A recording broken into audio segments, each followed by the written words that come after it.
Commençons avec quelques minutes de retard. J'étais à Épernon pour... réunion avec Michel Thomas. Moi j'étais au boulot. Michel Thomas était à Épernon pour... Une réunion numérique. Ah oui, d'accord. Oui. Donc numérique, c'est la GLO, ça, non? Non, c'est le département. Non, département. C'est le département. Département. C'est de réunion. Oui. Ok, donc vous êtes excusés. Alors, sont excusés Maryse Legrand, qui a donné le pouvoir à Estelle Cochard, Sylvie Lejean, qui a donné le pouvoir à Rita Canal, mais qui n'est pas arrivé. Si. Ah ben si, que suis-je bête. Voilà, j'ai regardé au bout. Qui est bien là. Jean-Yves Tabourin, qui a donné le pouvoir à Michel Thomas, Bernard Toté, qui a donné le pouvoir à Aziz Bouslimani, Antoine Lecomte à Marc Lesage, Denise Dubois-Ludovico, qui s'est fait opérer récemment d'un œil, à Jacques Guillemet, pardon. Patrick Lefrançois doit arriver incessamment sous peu, c'est-à-dire dans moins d'un quart d'heure. Guylaine Raphaël a donné le pouvoir à Michel Bontou. Manuela Dos Santos a donné le pouvoir à Nicole Audebert. Romain Charon à moi-même. Alain Delarue à Sophie Auguste. Nicole Janvier à Madame Le Sieur. Est-ce que j'aurais oublié quelqu'un? Pardon? Eh bien, je ne sais pas. Mais Manuela, je sais qu'elle... Paulette, elle m'avait donné un Pouvoir. je te l'ai donné. Ah, ben voilà. Ouais, Ah bon, ben, moi j'avais l'information que c'était Manuela qui t'avait donné le pouvoir. Bah, les deux, elles me donnent un pouvoir. Ah, c'est bien ça. D'accord. Je peux pas en avoir deux, donc j'en ai Si, deux. il aura le pouvoir de celle qui ne vient pas. Et on commence par Manuela Dos Santos, et si elle vient, tu auras le pouvoir de Paulette Mercier. Mais tu n'en auras pas deux en même temps. Ah non, ça, je le sais, mais elle Non, mais je ne le m'avance précise pas pour toi, d'avance. je le précise pour tout le monde. C'est parce qu'elle m'avance d'avance au corps. Bon, c'est bon pour le reste? Il n'y a pas de...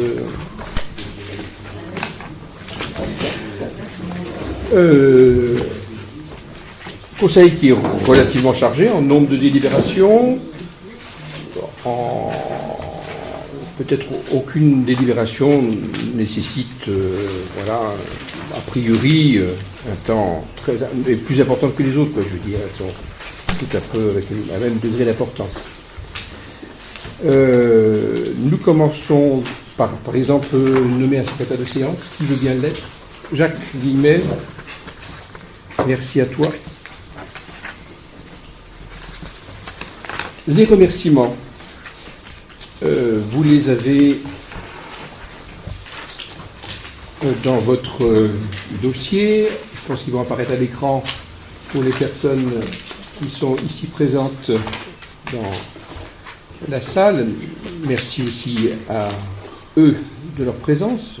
On a un petit groupe de personnes assidues, donc de citoyens villois, et donc autant justement les remercier de leur assiduité. C'est ce que je viens de faire. Sur les remerciements, bon, mis à part peut-être le foyer d'accueil Chartrain, qui est moins habituel, l'Institut de diabétologie aussi, une inauguration, ça n'arrive pas tous les ans. Pour les autres, c'est plutôt quelque chose d'habituel. À cela, il y a eu des remerciements qui sont arrivés hier, le 20 septembre en mairie, de la rectrice en fait de l'académie, et ceci fait suite à la visite du ministre de l'Éducation. Voilà, il me semblait, comme c'est un sujet d'actualité, il me semblait intéressant de vous en faire part dès aujourd'hui. Je vous lis son mot. Votre accueil à Mévilliers, la qualité des relations que vous entretenez avec l'équipe pédagogique de l'école Jean Zay, votre engagement plus général aux côtés de l'Éducation nationale ont été remarqués et soulignés par Monsieur le ministre. Je tenais à vous remercier pour cette visite particulièrement réussie, qui fut aussi un moment de fierté pour notre académie. Signé donc la rectrice de l'Éducation nationale, la rectrice d'Orléans. J'ai envie de vous dire que j'ai quand même profité de la venue du ministre pour justement lui dire que, ma foi, le dédoublement, vous savez, des CP que nous devrions avoir l'année prochaine en REP, pouvait occasionner évidemment quelques frais, que vous ne pouvez pas forcément être contre, même si ce qu'on avait actuellement sur Mainvilliers, c'est-à-dire le dédoublement, vous savez, plus de mètres que de place, fonctionnait aussi très bien. La preuve, c'est qu'il a loué ce qui se passe actuellement. Donc je lui ai fait quand même part de ça, et donc il m'a dit qu'il y avait eu un engagement du président de la République pour prendre en charge certains travaux. Je ne sais pas si nous en serons bénéficiaires. J'ai assisté hier à une autre réunion à Paris où dans les villes qui ont été amenées à faire des travaux parce qu'ils sont en REP+, à ma connaissance, il n'y a pas eu d'aide financière de données, mais j'espère que voilà, ça ne veut pas dire qu'on n'en aurait pas l'année prochaine. En tout cas, le ministre m'a dit qu'effectivement il y avait un engagement. Il sera le rappeler évidemment. En tout cas pour l'instant, je pense que ce qui était important à ressortir de cette visite, c'est qu'il y a un excellent travail fait par l'équipe pédagogique de l'école Jean Zay. Compte tenu de la situation de l'école et de son recrutement, voire de ce qui peut se dire de temps en temps, cela me paraît être quelque chose de très important. Et c'est peut-être envie de dire un truc de plus, je crois, c'est comme tu veux.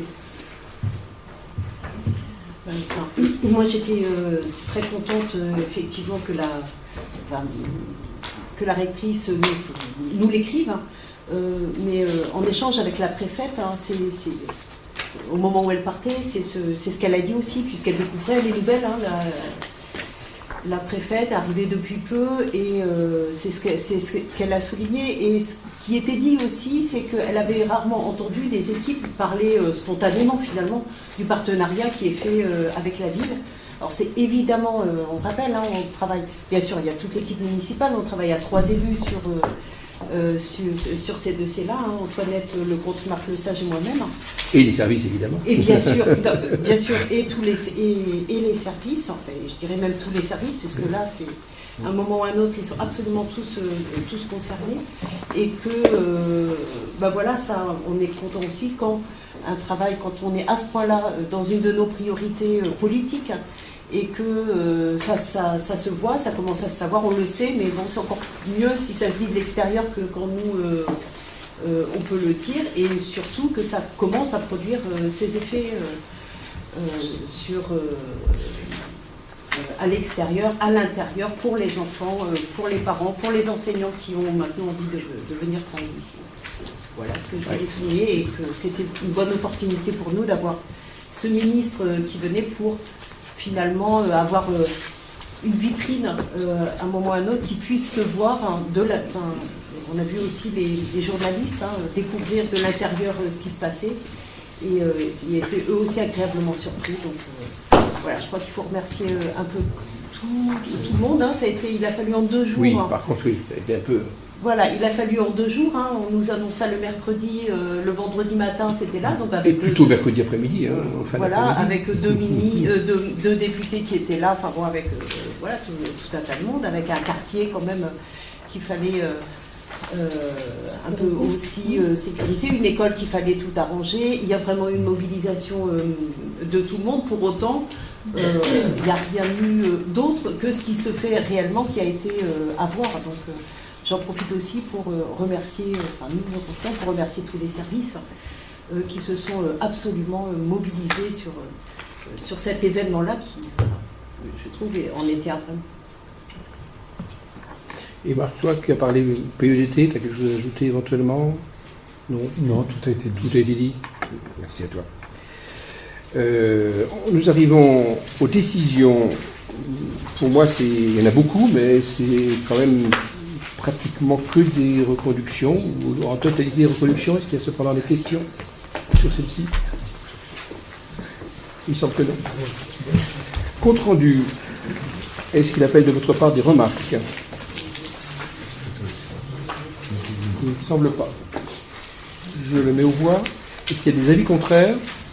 Est-ce qu'il y a des abstentions? Nous sommes unanimes.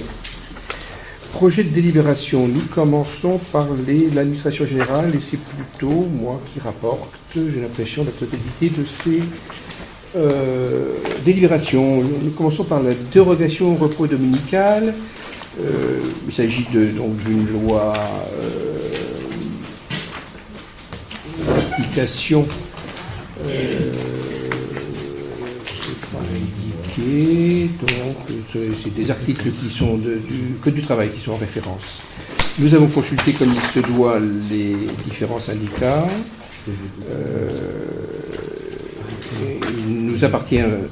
Il m'appartient de fixer, après avis simple du conseil municipal, la liste des dimanches dérogatoires au repos dominical dans la limite de 12, et il faut le faire au plus tard avant le 31 décembre pour l'année suivante, donc il faut le faire avant le 31 décembre 2016 pour 2017, et en plus, il faut que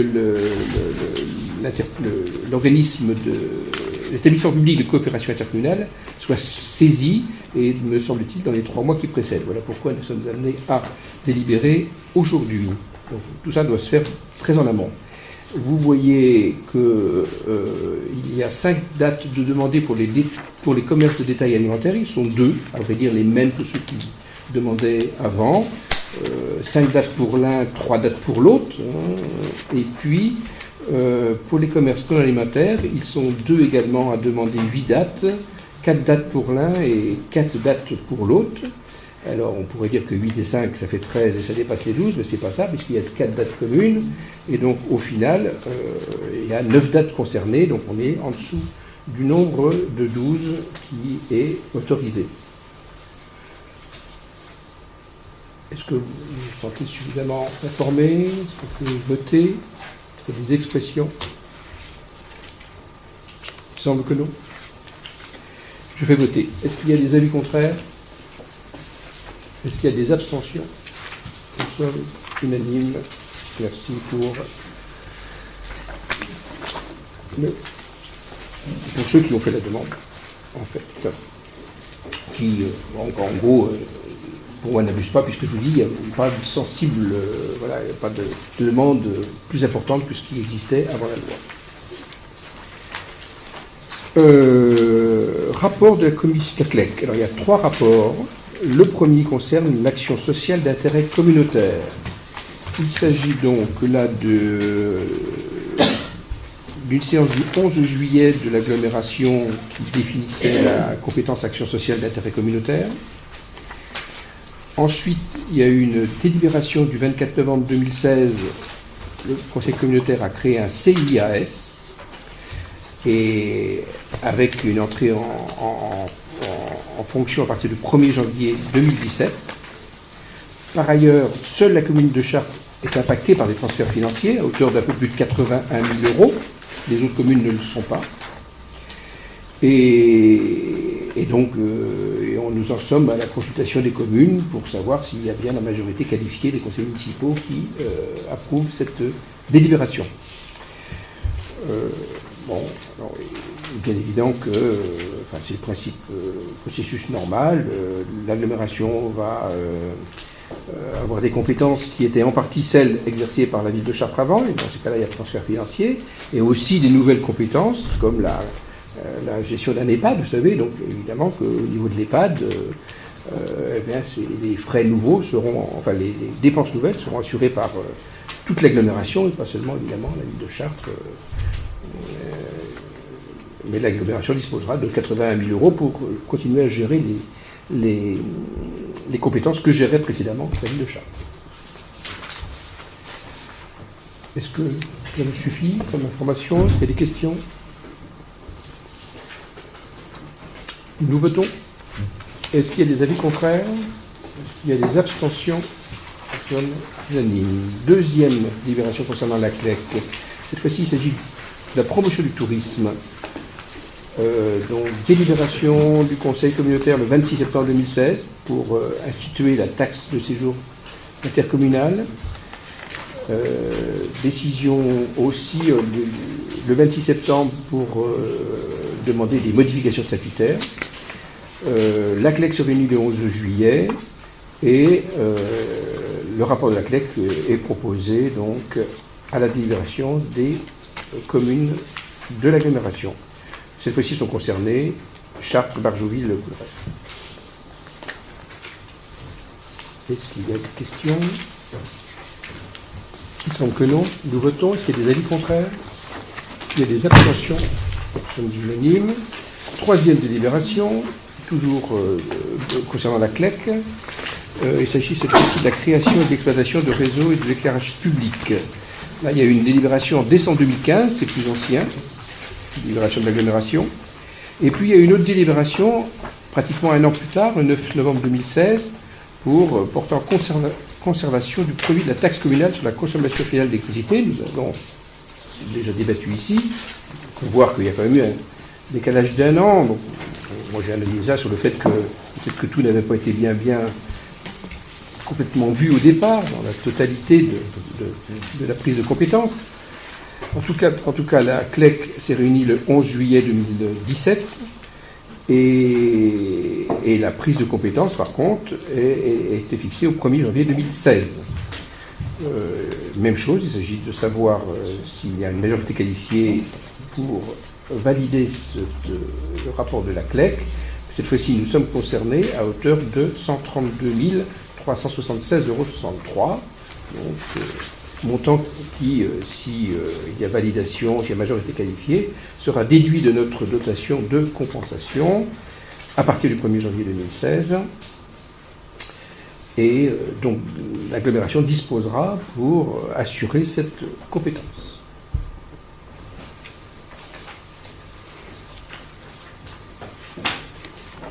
Est-ce qu'il y a des questions? Non.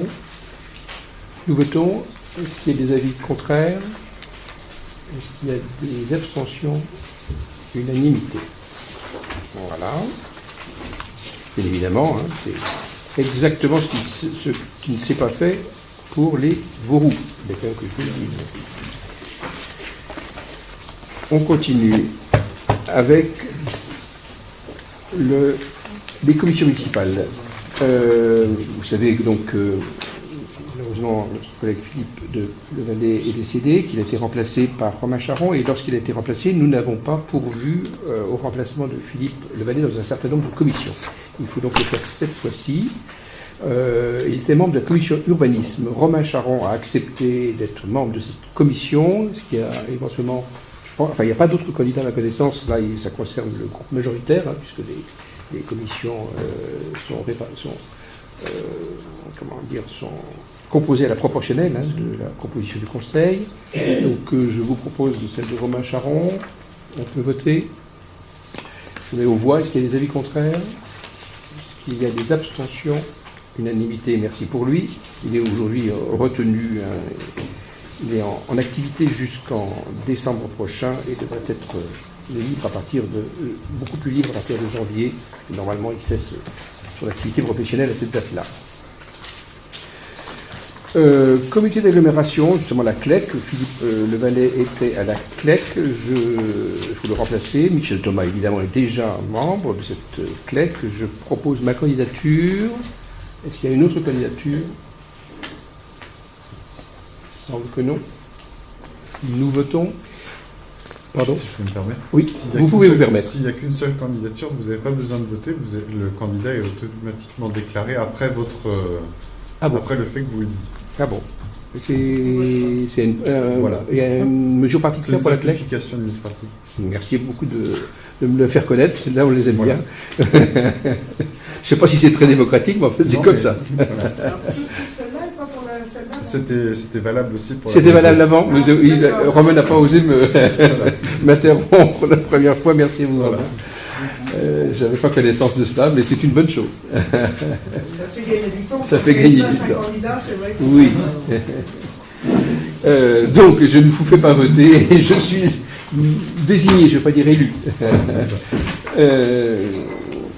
Ville Polgar. Donc là aussi, 3 personnes pour être représentées au sein du comité Polgar.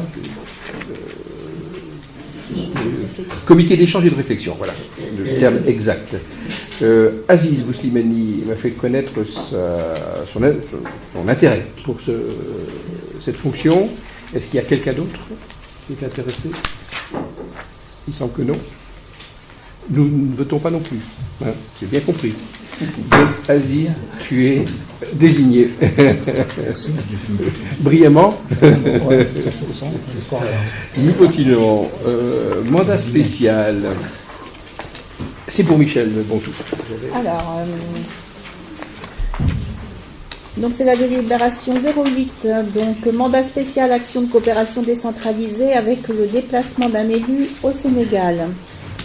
Donc là, il s'agit d'une action qui est souhaitée et qui va être menée au Sénégal sur une période de 12 jours. Donc c'est Aziz Boustimani qui s'est proposé pour mener cette action au plus près sur place. Donc il vous est donc spécifié un petit peu tout le déroulé de cette action. Et il vous est donc proposé, de lui donner un mandat spécial, de décider dans les conditions prévues suivant l'article la durée réelle du déplacement d'une part, le paiement d'indemnités journalières de mission temporaire à l'étranger d'autre part, et le remboursement des frais réels de transport engagés à cette occasion, et puis bien sûr les crédits nécessaires qui sont imputés à cette opération. Voilà. Oui, merci pour la synthèse. Et c'est vrai que c'est quelque chose qu'on a vu en commission plénière mardi dernier. Ceci dit, ça peut justifier quand même un échange pour ceux qui le souhaitent. Non ? Bon, je complète un tout petit peu en pensant en particulier aux personnes dans le public. En fait, l'idée est que on souhaite, comme c'est indiqué en bas de la délibération, on souhaite porter à chaque fois une action de coopération décentralisée, d'ailleurs que nous pouvons porter en partenariat avec le conseil régional. En gros, le conseil régional peut financer 50% de l'action, avec une certaine limite, bien évidemment. Et ce que nous pensons, c'est que si l'aide humanitaire est indispensable au moment d'une crise, et on en reparlera à la fin du conseil municipal, on ne peut espérer de résultats durables qu'à travers des actions de coopération décentralisée. Mais en même temps, on sait bien que ces actions de coopération décentralisée, c'est pas toujours facile à mener, et qu'il vaut mieux aller sur place pour se rendre compte de la situation, et c'est pour ça qu'on a souhaité que quelqu'un du conseil y aille, et c'est Aziz qui a bien voulu accepter. Naturellement, Maryse aurait pu y aller étant adjointe à la citoyenneté, mais sauf qu'elle ne souhaitait pas y aller, donc il a fallu qu'on recherche quelqu'un d'autre, et c'est Aziz qui a bien voulu être volontaire. Je le remercie au passage, parce que c'est pas... Voilà. Même si c'est un petit peu long, mais ça c'est les histoires de transport qui veulent ça, mais il n'empêche que il ne s'agit pas d'un séjour de loisirs, mais d'un séjour d'études et d'investissement. Alors le Sénégal, tout simplement, oui, j'ai oublié de vous le dire, mais ça a été dit en commission plénière l'autre jour, tout simplement, si c'est marqué quand même, parce que le maire d'une commune du Sénégal m'a demandé une audience, c'était en 2015, vous voyez, on a réfléchi, on n'a pas été trop vite, c'était en novembre 2015, j'ai reçu une lettre, c'était le 6 novembre en fait, du maire qui s'appelle M. Sow, Abdoulaye Sow, de cette commune, de Tancanto Escale, qui me demandait à le rencontrer parce qu'il a de la famille en fait dans l'agglomération chartraine, qui était avant à Mainvilliers, qui est maintenant à Chartres. Et donc, il m'a fait part de tout ce qui se faisait, enfin des choses qui se faisaient, puis des choses qui pourraient se faire mieux, de ses intentions, et surtout il a insisté, je l'ai dit l'autre jour, sur le fait que il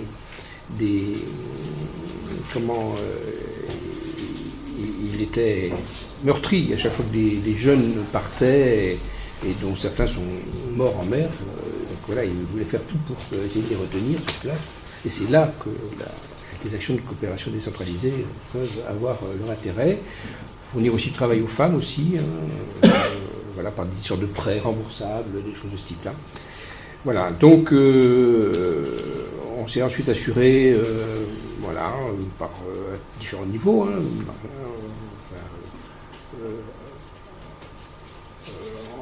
ambassade, je crois, de mémoire, enfin voilà, de situation. C'était la première fois que vous étiez sollicité.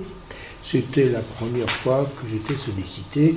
On a eu une autre sollicitation. Enfin oui, je n'ai pas eu d'autres sollicitations sous cette forme-là, si c'est ça votre question. Oui. On a eu une sollicitation il y a quelque temps, mais elle était arrivée très bizarrement. C'était du Sénégal aussi, c'était le CSE qui était intervenu. Mais c'était une sollicitation par informatique de la régie de quartier.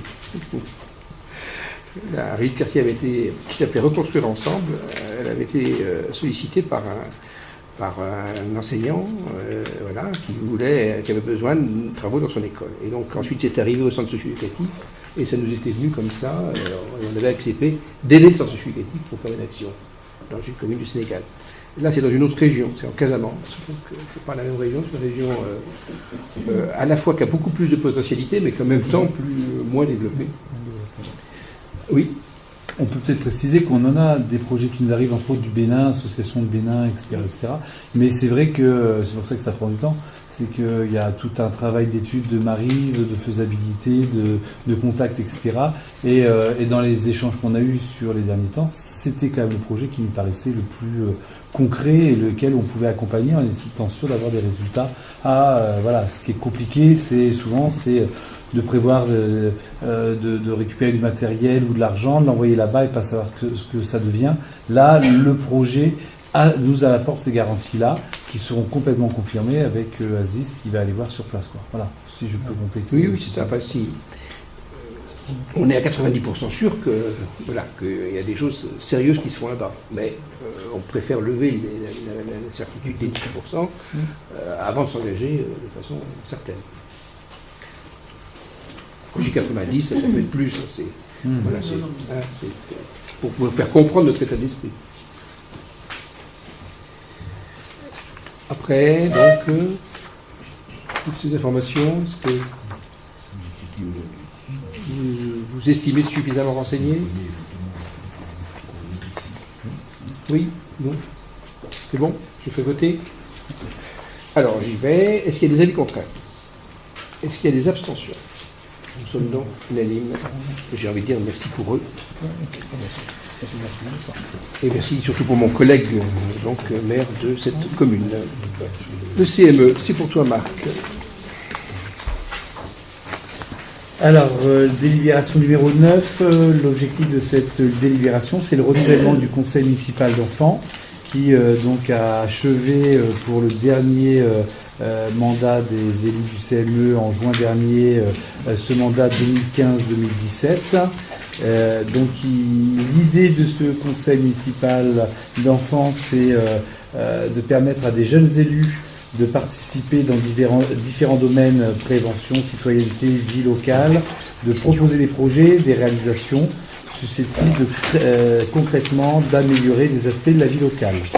Donc, considérant on a pris des engagements comme Ville Amie des enfants, qu'on a des chartes comme la coéducation et la laïcité, il nous paraît essentiel de remettre en place un conseil municipal d'enfants. Et pour les jeunes qui s'engagent dans cette démarche, ça leur permet de participer à la vie citoyenne dans le respect des règles de la démocratie. Donc, considérant tous ces éléments-là et considérant que le conseil municipal est compétent pour créer les commissions extra-municipales consultatifs, on vous propose donc de renouveler un conseil municipal des enfants pour 2017-2019, d'appeler l'ensemble des jeunes élèves scolarisés dans les établissements scolaires de Mainvilliers à participer au scrutin pour élire leurs représentants au CME, d'appeler l'ensemble des jeunes élèves non scolarisés dans les établissements scolaires mainvillois à participer au scrutin pour élire leurs représentants au CME et d'arrêter les principes de la composition et du fonctionnement du CME tel qu'indiqué dans l'annexe 1 du présent projet de délibération.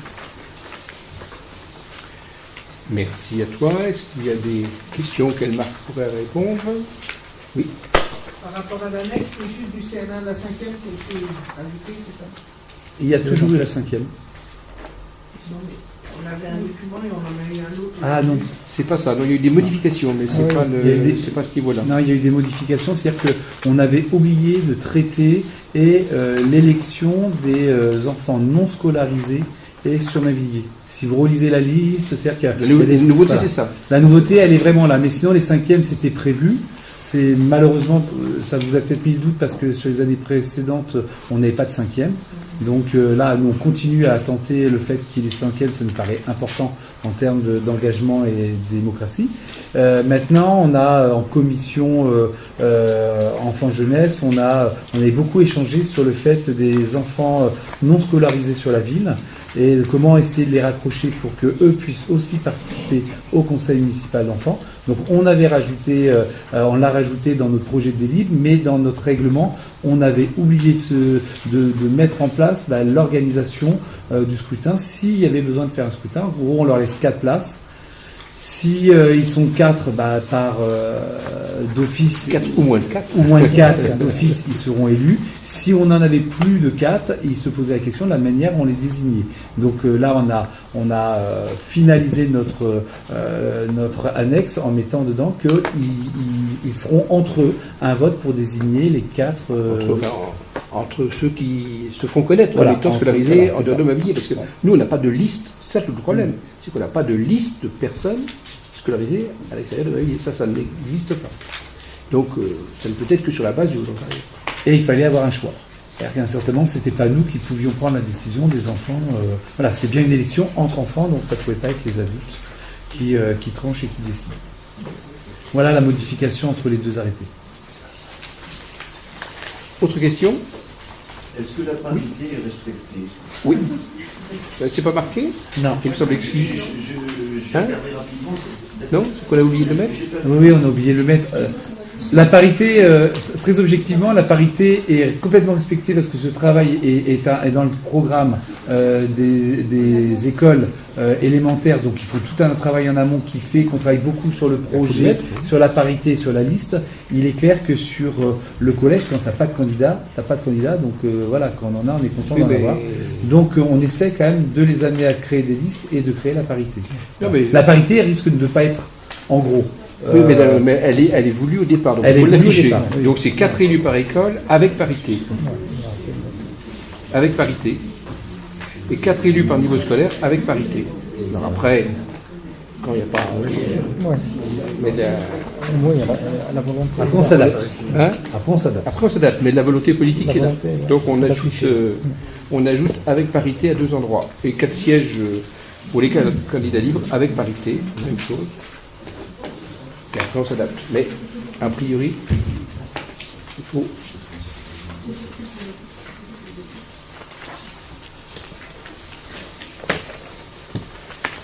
Merci André. Autre interrogation?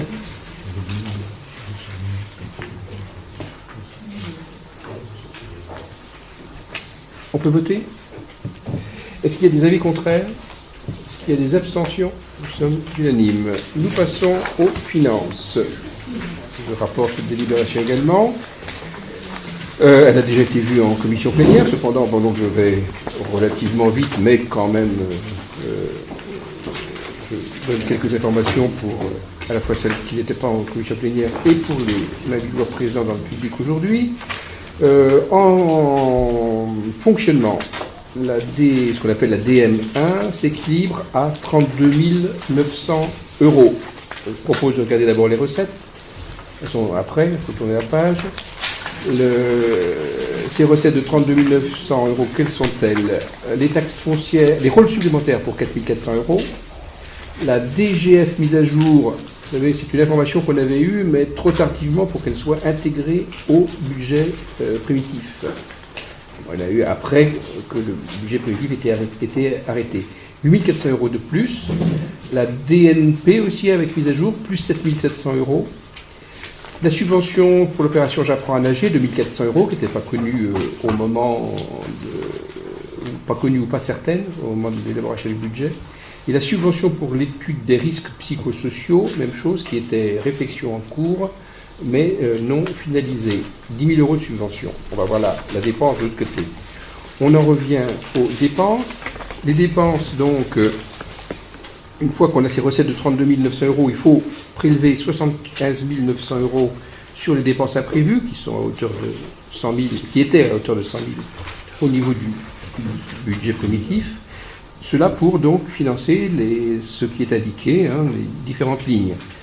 Location copieur CSE, en fait là, c'est ce que l'on paye, mais on est remboursé en partie par le CSE, et l'année prochaine, avec le nouveau marché public, le CSE fera son affaire de la location. C'est prévu ainsi. Voilà. Le même gestionnaire ou un autre, celui qui sera désigné, fera son affaire de la location. Le maintenance copieur 4430, ça vient du fait qu'on a beaucoup de copieurs qui sont au-delà de 4 ans, et donc dans ces cas-là, la maintenance coûte un peu plus cher. Les services travaillent pour qu'on n'ait pas le même phénomène l'année prochaine. L'ajustement au budget formation, il y a plusieurs formations qui nécessitent cet ajustement-là, au moins 3 formations. Étude des risques psychosociaux, je viens d'en parler, donc on a une subvention de 10 000 et de la dépense totale est de 30 000, qui ne pouvait pas être inscrite au BP. Le remboursement de frais de concours de titularisation d'un agent, 2 000 €, c'est quelque chose qui est relativement nouveau, mais qui me semble tout à fait juste. Il y a un agent qui a passé un concours dans une autre collectivité, et qui a payé, il faut rembourser. Rémunération principale, 30 000 €, c'est essentiellement plutôt de la prudence qu'une obligation d'inscription. Donc on verra au conseil administratif ce qu'il en est. Frais de mission du Sénégal, on vient d'en parler, 2 600 € à inscrire. Des créances éteintes, là on applique un jugement du tribunal de grande instance. La personne, c'est une ancienne salariée de la ville, mais qui était avant salariée d'une association, en fait, qui était intégrée lorsque la ville avait pris la gestion de ce que l'association faisait avant. Donc 2 900 €. Alors deux subventions. Au passage, les 8 000 sont le total des deux sommes qui sont en dessous, 1 000 et 7 000. 1 000 € pour le BAPAMA qui est passé en National 3. Sa demande était même un peu supérieure, même beaucoup supérieure, comme on veut. Leur demande portait sur 2 000 €. On estimait que 1 000 € était ce qui nous semblait pouvoir donner. Avec l'engagement, par contre, d'une reconduction s'il reste en National 3, mais de la suppression si, malheureusement, il redescend. Je sais que j'ai vu le président du BAPAMA qui a un bon espoir. Il y a quelques arrivées, une personne compétente visiblement, et il a bon espoir de rester à ce niveau. Enfin, bon espoir. Je dis que c'est dans le domaine du possible. Oui, il faut toujours avoir de la peau de l'ours, avant de l'avoir tué, plus dans le sport qu'ailleurs. Pour le football, 7 000 €, là on est dans une autre situation. Le club de foot a eu un certain nombre de dépenses assez importantes dans l'année dernière et les 2 années passées, venant un peu de la montée, venant de leur parcours aussi, d'un certain nombre de choses. Et il se trouve que ils ont un bilan qui est négatif à hauteur de 7 000 €, 6 000 et quelques, 6 500. Ils nous ont donc fait une demande exceptionnelle là, de 7 000 €, et évidemment, nous en contrepartie, on a demandé l'assurance qui respecte à l'avenir le budget avec une subvention qui est du même ordre que celle donnée actuellement. Oui. Je voudrais juste vous demander, ça c'est donc des subventions exceptionnelles, Vous avez vu, elles ne sont pas de même nature, l'une et l'autre, je ne vais pas de l'expliquer. Par contre, pourquoi il n'y a pas de délib, alors que quelquefois on est obligé de passer par une délib quand il y a une subvention comme ça? Parce qu'il n'y a pas d'obligation. Je me rappelle avoir une délib. Oui. Non, mais il y a pas des sommes complètement moindres. On est d'accord, mais il n'y a pas d'obligation. On l'a fait, pour une somme complètement moindre, je me rappelle, on l'a fait dans un cas très particulier. C'était une demande du cyclisme parce que c'était le prix de Mavilliers et que je voulais absolument expliquer pourquoi on donnait une subvention. Mais il n'y a pas d'obligation. Il n'y a pas d'obligation, mais j'imagine qu'il y a une limite minimum ou une limite maximum au-delà de laquelle il peut y avoir... non ? Ah bah fou, alors c'est très haut après. C'est 23 000, je crois. Pour une convention. Pour avoir une convention. C'est même pas une délibération. Une délibération. Ce serait une délibération, mais pour faire passer la convention. Hein. Donc, 7 000 euros, voilà, c'est la suite de 2 ou 3 entretiens avec le président du football et son trésorier, son nouveau trésorier,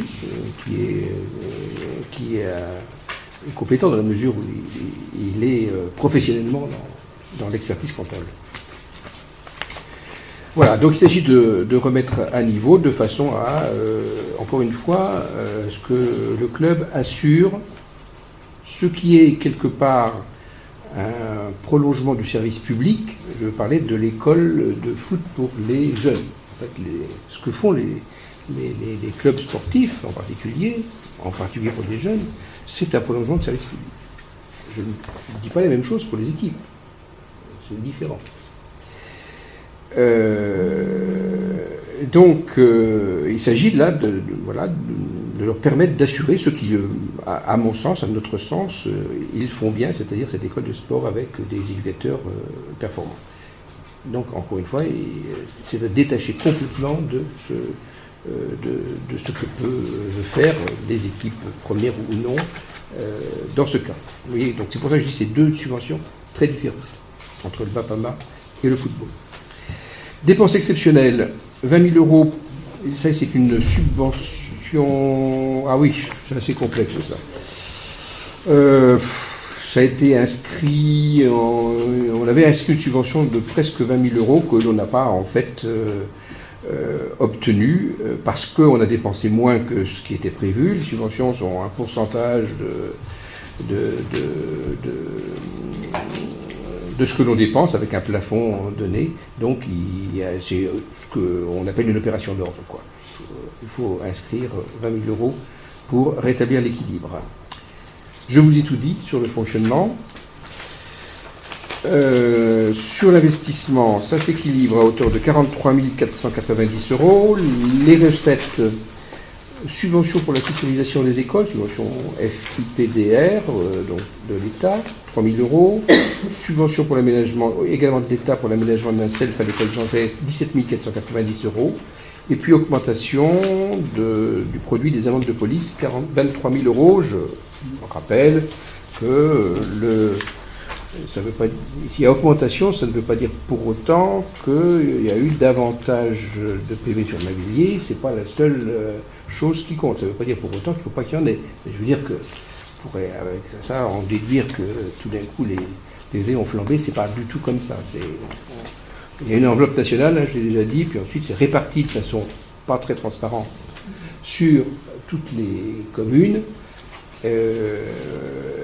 Avec des critères qui peuvent même, d'après ce que j'ai compris, changer même l'année sur l'autre. Donc c'est relativement peu fonction de l'activité de PV sur une commune, sur la commune donnée. Oui, pardon, une question? J'avais pas... Non, c'est juste une remarque que finalement, ces dernières années, ce chiffre a été pour m'habiller qu'en augmentation. Oui. C'est vrai que là, depuis 3-4 ans, c'est limite une augmentation exponentielle. Oui, c'est effectivement. J'avais souvenir 3-4 ans, c'était autour de 15 000 euros, là on arrive quand même à 70 000 euros. Oui, tout à fait. Mais encore une fois, c'est bien pour ça que je souhaitais avoir cette précision, pour qu'il n'y ait pas d'interprétation abusive. Ça ne veut pas dire pour autant que nos policiers municipaux ne mettent pas de procès-verbaux, ils en mettent avec un nombre qui est plutôt en légère augmentation, mais pas en augmentation exponentielle. Il faut ce qu'il faut. Il faut ce qu'il faut, oui. Tu es en délégation, voilà, il faut ce qu'il faut. Tous les PV qui sont nécessaires, mais pas... Voilà, on ne leur demande pas de faire du chiffre si vous voulez vraiment donner le fond de notre pensée, mais on leur demande de faire en sorte que les règles principales de vie en commun soient respectées. Alors après, parfois c'est parfois difficile, hein. Quelquefois c'est pas toujours simple. Mais le message, il est donné dans ce sens-là. Au passage, peut-être que ça vous permet de donner l'information, est arrivé depuis peu un nouveau responsable de la police municipale. Vous savez que notre responsable actuel est toujours en maladie et avec un risque faible, une chance faible de revenir. Donc, enfin, c'est avec lui, je vous l'ai dit, qu'on a pris la décision de, même s'il revient, a priori, il ne serait pas capable d'assurer cette fonction-là. Donc on a recruté une nouvelle personne qui est arrivée. Le 1er septembre. Le 1er septembre, Éric Lajeune. Voilà. Et on est en recrutement d'un adjoint. Ça devrait se faire dans la semaine prochaine pour le jury. Dépenses. Sur les dépenses, des compléments pour l'étude en rue de 74 000 €. Il s'agit de plans topo qu'on a été obligé de faire, parce que de toute façon il fallait le faire à un moment ou à un autre, et puis d'une option qu'on a levée au niveau du marché d'assistance à maîtrise d'ouvrage. Pour la police, il y a 1 800 € qui ont été réorientés pour l'achat d'un logiciel de photo. Hein. Oui. Oui, c'est un logiciel pour les marchés parce qu'aujourd'hui tout est manuel à la main, donc avec un coupon qui est pas facile à gérer. Donc maintenant c'est un appareil électronique, les gens ils s'automatisent, donc il y a un gain de temps et surtout pour les personnes qui assument le marché, c'est quand même plus aisé que les bouts de papier qu'on faisait avant. Voilà. Jean, merci Jacques pour le suivi de ta délégation. L'achat du local commercial de la Caisse d'Épargne, l'ancien local commercial pour 40 000 €. On a déjà délibéré sur ce sujet en juin, je crois. Et puis des plantations Square Anjou, il y a besoin d'ajouter 20 000 €. Donc, avec les 43 490 € de recettes supplémentaires, il faut donc puiser 90 510 € sur les recettes imprévues, les dépenses imprévues, pardon, mais qui sont là pour ça et qui étaient à hauteur de 200 000 € dans le budget primitif. Voilà, je pense que vous savez à peu près tout ce qu'il est nécessaire de savoir pour pouvoir voter sur cette DM1. Est-ce qu'il y a des questions, remarques ?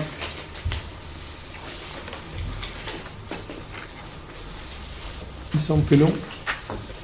Nous votons. Est-ce qu'il y a des avis contraires? Est-ce qu'il y a des abstentions? Donc, 1, 2, 3, 4, 5, 6, 7, 8, 9. Et pas de refus de vote. J'en déduis que les autres sont favorables. On est d'accord? Il n'y a pas d'expression demandée.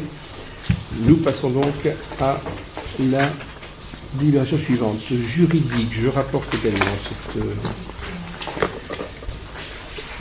délibération annuelle, hein, et la commission s'est réunie il y a quelque temps. C'était indiqué le 11 septembre, c'est ça? Voilà, je n'arrive pas à le voir. 11 septembre, merci à vous. Ceux qui ont participé, on l'a reconnu. Alors, j'essaie de vous donner les principales informations. Au niveau du compte de résultat, page 7. Je ne sais pas si vous pouvez le... Surtout, encore une fois, pour les personnes du public, mais tous les collègues ont normalement le document. Voilà, on y arrive, c'est ça, tout à fait en bas. On peut voir que le résultat net, on va carrément tout de suite à cela, est plutôt inférieur à celui de l'an dernier, 95 412 au lieu de 123 223. Et cela vient, c'est indiqué un petit peu plus loin sur la page suivante, de la baisse d'activité, que la baisse d'activité constatée est due à la fermeture, vous savez, du crématorium pendant 6 semaines, qui ont été nécessaires pour le remplacement de l'équipement de crémation. Donc voilà, il y a évidemment du fait un résultat net qui est inférieur. On va dire que ça s'explique, quoi. Ensuite, j'ai envie d'attirer votre attention beaucoup plus loin, page 13, sur des données nationales, pour vous dire que j'ai noté qu'il y a eu moins de décès en 2016, en 2015, 7000 de moins, que globalement, hein, sur la France. Hein, que les espérances de vie sont en hausse, hein, elles avaient diminué en 2015, et en 2016, pour les femmes, elles ont retrouvé le niveau de 2014, pour les hommes, elles ont légèrement dépassé le niveau de 2014. Page 14, on voit que le nombre de crémations augmente toujours. En pourcentage, ça passe de 35,2 à 36,2, ce qui fait plus 1 point, mais ce qui fait en gros plus 3% d'augmentation sur le nombre de crémations. Alors ensuite, page 15, on voit l'évolution de l'activité annuelle. On voit d'un côté qu'il y a eu une baisse entre 2011 et 2012, mais ça c'était dû à l'ouverture du crématorium de Vernouillet de mémoire. Pour évidemment la période d'activité de avril à mars, le graphique en bande en dessous, on voit qu'il y a eu une baisse, mais qui s'explique par ce que je vous ai dit tout à l'heure. Si on va plus loin, en page 17, au niveau de la répartition de l'activité par sexe, on trouve à peu près les mêmes résultats que précédemment, ça ne bouge pas beaucoup, on est aux alentours de 60% pour les hommes et 40% pour les femmes. Sur l'origine des crémations, le fait nouveau, c'est que suite à notre demande, notre délégataire a bien voulu faire une répartition selon le domicile des défunts, parce qu'en fait, on avait avant la commune de décès, mais la commune de décès, c'est pas forcément révélateur. Hein. Il y a plein de gens qui, évidemment, décèdent, par exemple, à l'hôpital de Chartres, hein, et qui peuvent être des Mainvillois ou des gens d'autres communes. Donc là, on a des chiffres qui sont plus révélateur, on va dire, hein, avec 4,7% des gens qui donc subissent une crémation au crématorium sont originaires de Mainvilliers. La destination des cendres, vous savez que c'est de plus en plus contrôlé, réglementé. Hein. La cérémonie du souvenir, donc c'est une initiative du délégataire. La prochaine aura lieu le 21 octobre, c'est un samedi, après-midi vers 15-16 heures. En général, je m'arrange pour être présent ou représenté. Jusqu'à maintenant, j'ai toujours été présent. Et voilà ce que j'avais pensé vous dire. Est-ce que vous avez des questions ?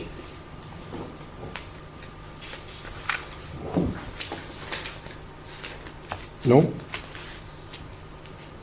Je pense que les collègues ici présents qui ont assisté à la commission peuvent dire comme moi que ça se passe bien. Je veux dire qu'on a les informations qu'on souhaite.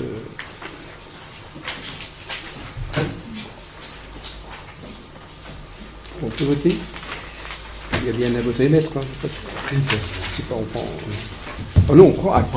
On prend acte. Donc il n'y a pas de vote. On prend acte. Nous continuons avec le PPI et c'est Michel Breton qui rapporte en l'absence de Maryse Legrand.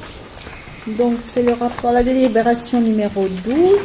Donc ça concerne la programmation pluriannuelle d'investissement avec l'opération de rénovation urbaine et une modification. Donc lors de la séance du conseil municipal du 31 mars 2016, vous avez approuvé une programmation pluriannuelle d'investissement pour l'opération de rénovation urbaine, pour un montant de 185 000 € en 2016 et 115 000 € en 2017. Alors là, la PPI initialement votée suite au marché des études liées à l'opération, en fait, il va y avoir un glissement sur les années 2017 et 2018. Donc il vous est proposé ce soir d'abroger la délibération du 31 mars 2016, qui portait sur l'adoption de la programmation, et d'adopter une nouvelle programmation pluriannuelle d'investissement avec le tableau qui vous est joint et qui suit sur 2017 et 2018, 274 000 € et 26 000 € pour un montant total de 300 000 €. Merci bien toi. S'il y a des questions ?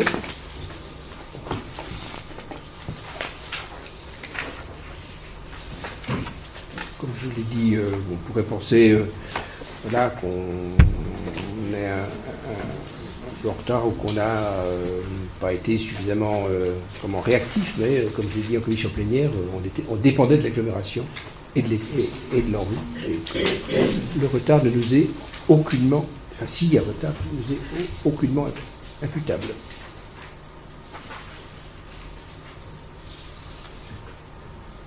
On peut voter ? Est-ce qu'il y a des avis contraires ? Est-ce qu'il y a des abstentions ? Unanimité donc Michel, c'est toujours à toi. Donc la délibération numéro 13, donc on poursuit sur le protocole de préfiguration du projet de renouvellement urbain de l'agglomération chartraine avec l'autorisation de signature et l'adoption. Donc comme vous le savez, le quartier Talmont-Bretagne bénéficiera d'un programme de renouvellement urbain au titre des projets d'intérêt régional. Le protocole de préfiguration du projet de renouvellement est piloté par l'agglomération de Chartres Métropole au titre de sa compétence politique de la ville, en partenariat avec la ville de Mavilliers pour le quartier Talmont-Bretagne. Donc, compte tenu de la nécessité d'avoir une approche opérationnelle et pragmatique, il a été convenu d'inscrire 4 études dans le cadre du protocole de préfiguration. Donc, ces 4 études, vous les avez. C'est études de soutenabilité financière, études techniques et sociales de la copropriété Talmont, études de maîtrise d'œuvre urbaine et études patrimoniales et techniques. Et il vous est donc proposé d'adopter le protocole de préfiguration du projet de renouvellement urbain de l'agglomération chartraine tel qu'annexé et d'autoriser le maire à signer le dit protocole. Voilà. Et à solliciter les financements des partenaires. Merci à toi. Est-ce qu'il y a des questions sur, évidemment, j'ai dit tout à l'heure en début de séance qu'il n'y avait pas forcément une délibération qui était plus importante les unes que les autres. En voici quand même une qui est importante, avec celle sur la coopération décentralisée, elle l'est aussi, peut-être un peu plus que les autres. Là, il s'agit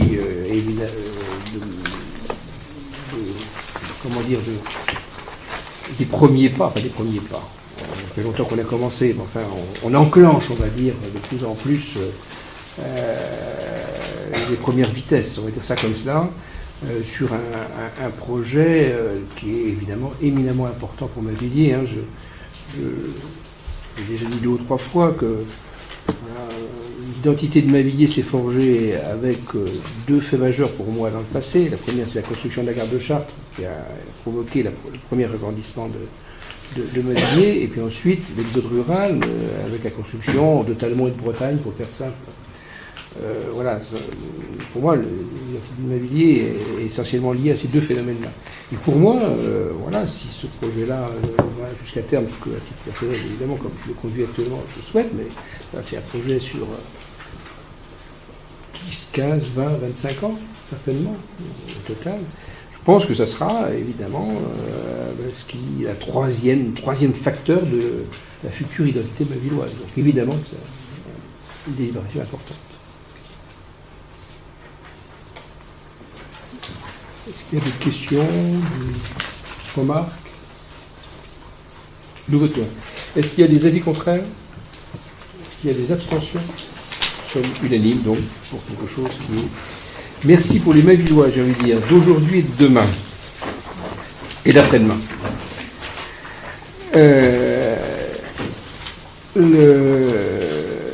On arrive à ressources humaines. En l'absence de Jean-Yves Tabourin, je rapporte les délibérations. La première concerne la création d'un emploi de collaborateur de cabinet. Il s'agit d'un décret qui date de 87.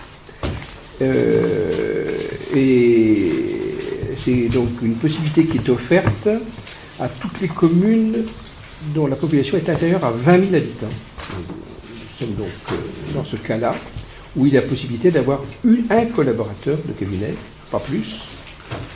Et l'objet de la délibération, là, c'est d'inscrire le montant des crédits affectés à tel recrutement, et ça doit être soumis, évidemment, au conseil municipal. C'est bien le moins qui puisse être fait. Et donc, la loi dit que ce traitement ne peut pas être supérieur à 90% du traitement correspondant à l'indice terminal de l'emploi administratif fonctionnel de direction le plus élevé de la collectivité occupée par le fonctionnaire en activité à ce jour. Bon, 90% de la rémunération la plus élevée, voilà, pour retenir ça. Et même chose pour les indemnités, ça ne peut pas être supérieur à 90% de ce montant maximum. Il est même prévu qu'en cas de vacance de cet emploi, la personne, le collaborateur garde sa rémunération.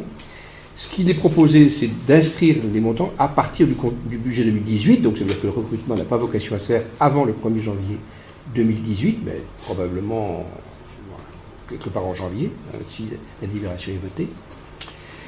Et bien évidemment que la rémunération, elle prendra en compte la qualification et l'expérience du candidat. Je développe. Ça veut dire qu'on ne sait pas quels seront les candidats.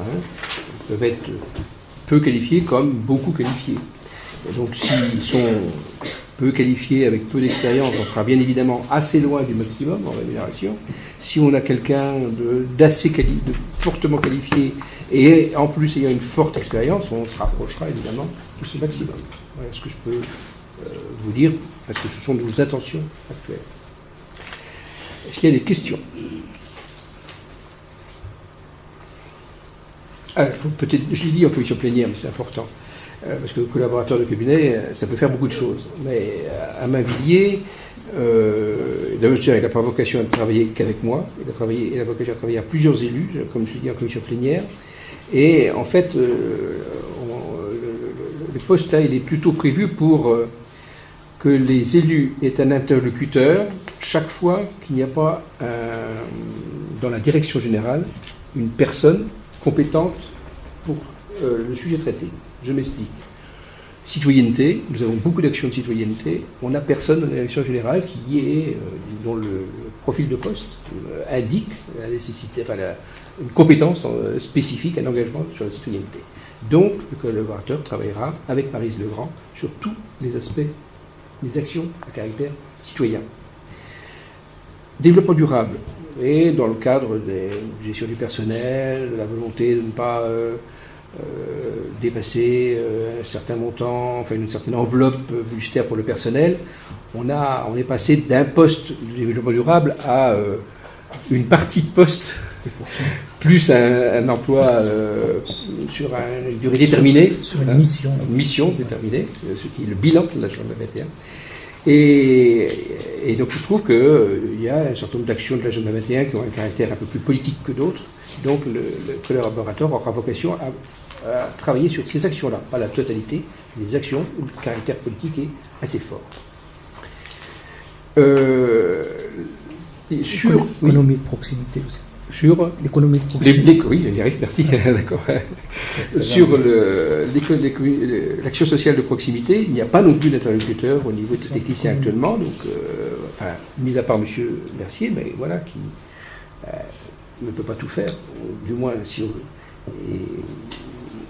veut qu'il reste en bonne santé jusqu'à la fin de son activité professionnelle. Et donc, il aura vocation à aussi travailler avec Jacques Guimet sur l'action économique de proximité, sur la santé également. La santé, c'est plutôt moi qui suis et qui assure, mais avec certaines parties qui sont également déléguées à Jacques Guimet. Donc, sur la santé, le collaborateur de cabinet travaillera sur ces missions-là, sur ces actions, réflexion souvent, action également, au niveau de la santé. Et puis ensuite, on va dire qu'il aura aussi, dans le temps qui va lui rester, mais il n'aura pas, à mon avis, moins d'un mi-temps, peut-être même largement moins d'un mi-temps, il aura des fonctions normales, on va dire, de collaborateur de cabinet, voilà, tout ce qu'on peut imaginer, ce qui se fait par ailleurs. Mais pour plus d'un mi-temps, il va être sur des fonctions spécifiques. Oui. Du coup, vous allez ouvrir le poste en fonction des spécificités Bien sûr. que vous venez nous citer. Bien sûr. Oui, la fiche, comment on appelle ça, la fiche de poste. Fiche de poste. Et celle que je viens de vous décrire. C'est le profil. En faisant de la vacance du poste d'adjoint aux finances, bon, je ne sais pas ce qu'il restera comme temps, parce que c'est la géométrie variable, ce qui va l'attendre. Il n'a pas vocation à travailler sur les finances. Hein. Non, Non, parce que là, le poste est vacant. D'adjoint, oui, mais c'est pas un élu. C'est pas un élu. C'est pas un élu. Ah oui, c'est vrai, c'est pas un élu. Il n'est pas technicien, mais il n'est pas élu. Oui, mais pour autant, il peut apporter un soutien. Il pourrait, mais non, il n'est pas recruté pour ça. Sur les finances, on a, alors, le poste d'adjoint aux finances, on s'est donné jusqu'à la fin de l'année civile pour voir ce qu'il était souhaitable de faire. Mais pour les côtés techniciens, on a quand même, d'une part, une nouvelle directrice du service des finances, voilà, qui assure, j'ai envie de dire, très correctement, jusqu'à maintenant en tout cas, sa mission, ça c'est on va dire pour le courant, et pour toute la partie qui est prospective financière, que celle prospective financière, analyse des coûts, recherche d'économie, qu'elle n'a pas le temps de faire, on a recruté une personne en contrat à durée déterminée sur 3 ans de mémoire, M. Mercier, c'est bien ça, qui est arrivé, qui est en poste et qui a commencé début septembre. Il a commencé début septembre. Je ne sais pas si M. Mercier, si vous souhaitez dire un mot sur ce sujet, parce que c'est effectivement important. Donc, il y a eu le choix effectivement d'embaucher un contractuel. C'est quelqu'un qui a déjà une formation spécifique de contrôleur de gestion, en sachant que contrôle de gestion, ça ne veut pas dire qu'on va contrôler ce que la comptabilité fait, mais simplement qu'on va travailler sur des sujets particuliers. Tout à l'heure, on parlait des photocopieurs qui nous amenaient une maintenance plus chère du fait de leur vétusté. Ça fait partie des thèmes ou du travail d'analyse financière, d'économie éventuelle qu'il va effectivement réaliser. Il intervient de fait par ces analyses à nous amener au niveau de la direction des objectifs d'organisation différentes de certains services, de certains process. Et donc, il a une formation spécifique du contrôleur de gestion. C'est son rôle. Donc, voilà. Donc, il est directement placé sous ma direction, comme l'est d'ailleurs la directrice des finances. On a souhaité ne pas avoir de lien hiérarchique entre les deux. C'est une volonté qui a été retenue. Mais il travaille bien sûr en collaboration sur des thèmes ou des sujets qui sont un peu communs. Ils travaillent sur le même logiciel informatique, par exemple. Et ils échangent des informations d'une manière normale et sans difficulté majeure. Voilà. Il n'y a pas que l'aspect financier, il y a l'aspect organisation qui rentre en compte également. Donc, si tu veux, à ce niveau-là, on a enfin une personne que moi je souhaitais avoir depuis au moins 10 ans. Donc, je suis moins inquiet que toi, quelque part. Non, mais c'est une question. C'est une très bonne question. C'est essentiel de mieux connaître les coûts pour ensuite faire des propositions, voilà, pour essayer de rendre le même service public en termes de qualité, si possible à un coût moindre. Voilà, c'est évidemment ce à quoi nous sommes confrontés comme défi. D'autres questions ? Michel me faisait remarquer, mais normalement ça lui est dit, peut-être que la plupart d'entre vous le savent, que évidemment le collaborateur de cabinet, c'est un emploi qui cesse évidemment avec le mandat. C'est un emploi qui est lié au mandat en cours. Mais c'est la loi, c'est l'application de la loi. Nous pouvons voter. Est-ce qu'il y a des avis contraires? Est-ce qu'il y a des abstentions? Nous sommes unanimes donc sur le sujet. Merci à vous.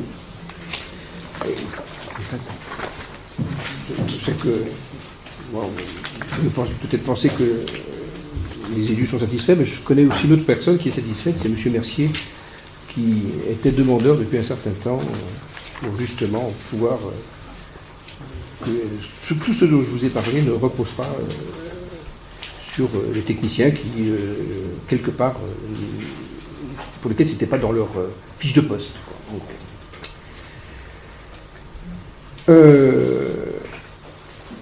Régime indemnitaire du personnel communal.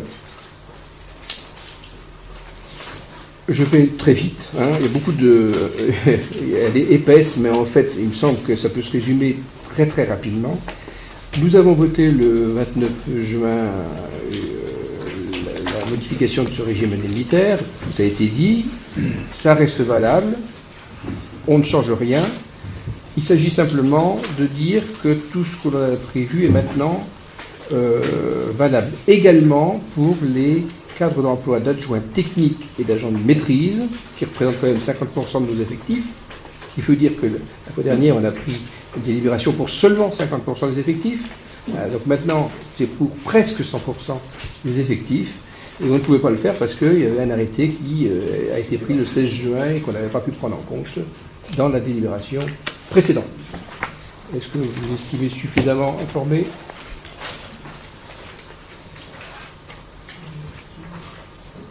Nous pouvons voter. Est-ce qu'il y a des avis contraires? Des abstentions? Nous sommes unanimes. L'urbanisme, en l'absence de Jean-Yves, je rapporte également les délibérations sur l'urbanisme. Il y en a deux. Il y a d'abord ce qu'on appelle le CRAC, compte rendu d'activité et l'arrêté des comptes, donc pour la ZAC de Boisville. C'est donc une délibération annuelle. Et on vous donne donc un certain nombre d'informations, comme chaque année. On vous dit que le montant des travaux réalisés est donc de 2 120 000 euros hors taxes, qui correspond à 94% des engagements. On vous donne on vous rappelle la liste des entreprises qui étaient retenues en juillet 2013, donc ça c'est pas une nouveauté. Ce qui est nouveau, c'est ce qui s'est passé en 2016, hein, tout le reste. Au 31 décembre 2016, la vente de terrains suivantes ont eu lieu. Vous voyez les terrains à bâtir, les 2 lots B et C à ICL pour la réalisation de 29 logements qui sont en construction actuellement. Hein, c'est ceux qui sont côté route de Sréville, pour celles et ceux d'entre vous pour mieux se repérer, quoi. Les lots A, D, E et F qui ont été vendus à l'association T'es pas tout seul pour la construction de 5 logements qui sont construits, et à des promoteurs pour la réalisation d'environ 80 logements. On le verra plus tôt, mais les promoteurs, il s'agit de Nexity Paris. Nexity ayant des différentes pôles. Il y en a à Orléans, il y en a à Nantes aussi, je crois. 300 000 euros hors taxes pour les parcelles destinées au programme de 40 maisons de ville rue de Boisville, on pourra y revenir tout à l'heure. Pour le terrain de centre de soins de suite, c'est ce qu'on appelle maintenant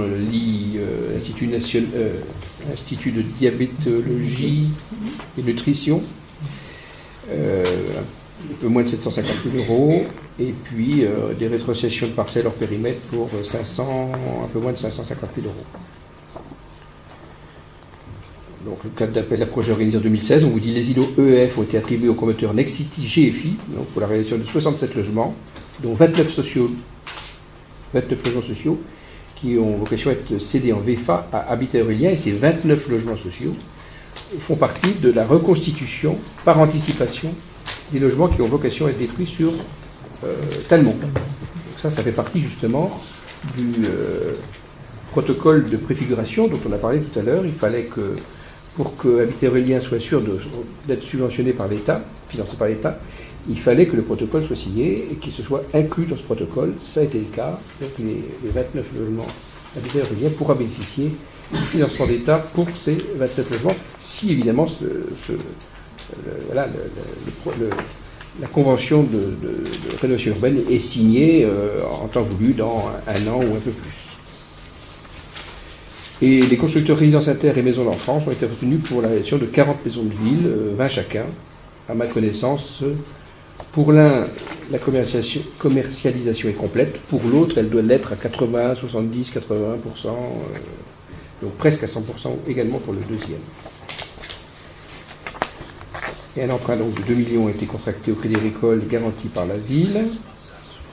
Vous vous rappelez qu'en 2011, on a fait une avance de trésorerie de 400 000 euros, de façon à justement limiter le recours à l'emprunt, donc limiter les frais financiers, que de toute façon sont supportés par l'opération, et donc quelque part qui alourdissent nécessairement le coût. Et donc il vous est demandé d'approuver donc un vote ce CRAC. Qu'est-ce qu'il y a de plus à dire? J'ai le sentiment que tout a été dit dans les délibérations. Non, peut-être ce qui n'a pas été dit, c'est que le bilan prévisionnel fait apparaître un solde positif de 232 804 euros. Donc pour l'instant, et donc l'opération est pour l'instant n'est pas déficitaire, on va dire, hein, plutôt excédentaire. Et par ailleurs, c'est ce qui était envisagé avec la CAEDEL, et vous avez la liste des terrains qui ont été vendus en 2016. Est-ce que certains d'entre vous souhaitent des informations complémentaires? Il semble que non. Nous votons. Est-ce qu'il y a des avis contraires? Est-ce qu'il y a des abstentions? Nous sommes donc unanimes. La dernière délibération porte sur l'instauration d'une taxe forfaitaire. En préalable, je dis que cette délibération n'est pas motivée par une situation connue là, qui pourrait venir dans les mois ou les années qui viennent. Donc, il s'agit d'anticiper, même si on aurait pu anticiper plus tôt, puisque en fait c'est depuis janvier 2007 qu'il était possible de créer cette taxe. Mais bon, en faisant des bilans, on s'est aperçu qu'on n'avait pas agi sur ce point. Donc cette taxe, elle a été créée pour restituer aux communes une part de la plus-value qu'engendrait par le fait de rendre des terrains constructibles. C'était souvent passé dans le passé, pas forcément à Villiers, dans la région parisienne ou ailleurs, dans des régions où il y a une pression immobilière forte, quoi, en gros. Voilà, il y a des terrains qui étaient rendus constructibles et dont le prix était multiplié par 10, voire plus, 100, tout ce que l'on veut. Et donc, évidemment, les propriétaires se faisaient une plus-value importante. Certains, on peut parler d'enrichissement, pour certains. Pas forcément dû au travail, mais simplement l'opportunité d'avoir eu d'être propriétaire d'un terrain, d'un bâtiment à cet endroit-là, à ce moment-là. Et donc là, il y a donc une taxe qui est possible donc de créer avec un taux de 10%, donc qui s'applique sur une base égale au prix de cession diminué du prix d'acquisition, donné dans certaines... donc à la plus-value, quoi. En gros, on précise. Et puis cette taxe, on dit qu'elle ne s'applique pas dans un certain nombre de cas, lorsque le prix de cession est inférieur à 3 fois le prix d'acquisition, lorsque les terrains ont été classés constructibles depuis plus de 18 ans, dans un certain nombre de cessions, cas de cession, d'histoire de dépendance immédiate et nécessaire à l'habitation principale, quand il y a déclaration publique, d'utilité publique. Je vais vite, parce qu'après il faudrait rentrer dans les détails, mais vous avez la délibération. Et donc vous êtes censé avoir toutes les informations.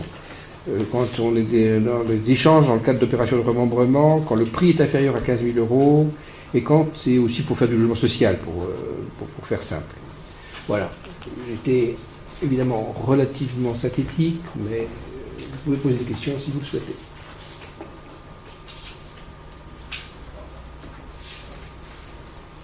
Non, il ne semble pas. On peut voter.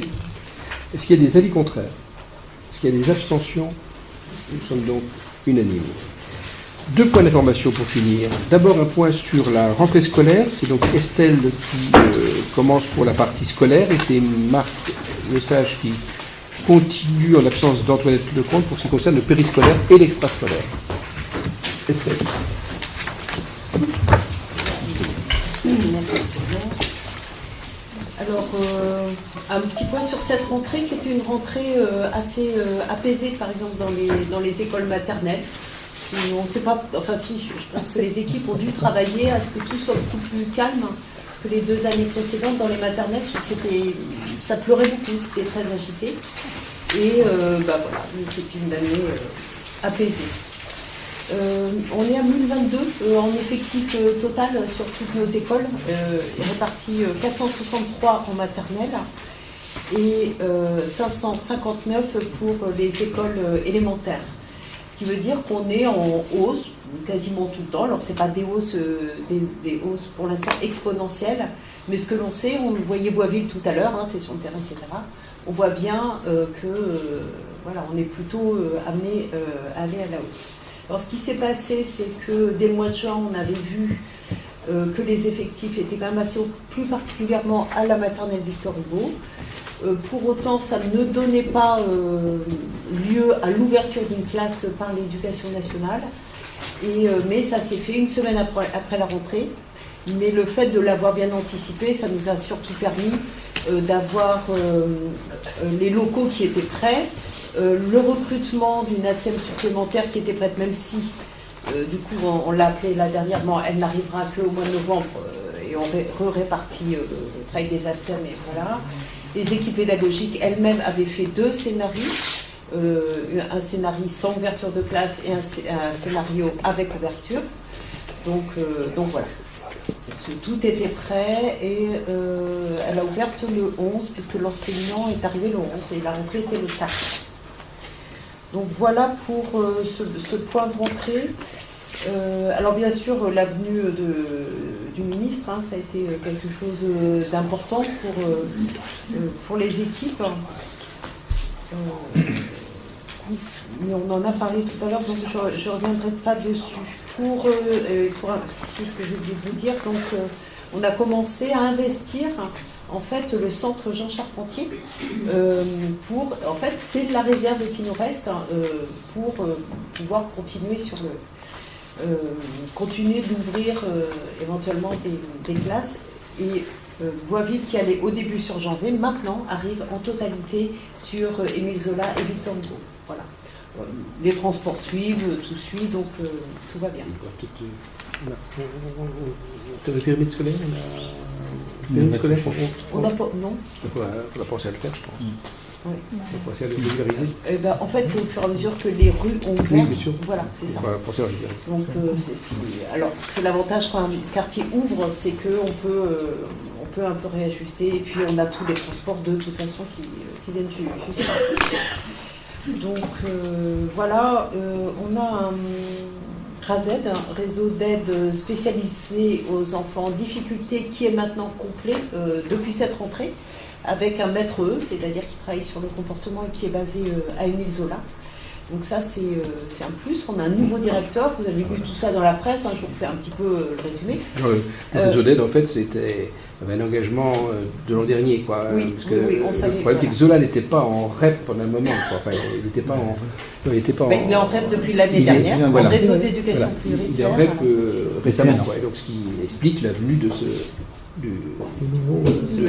maître supplémentaire. Voilà, on est à niveau pour tout ça. Du coup, je ne sais plus ce que je disais.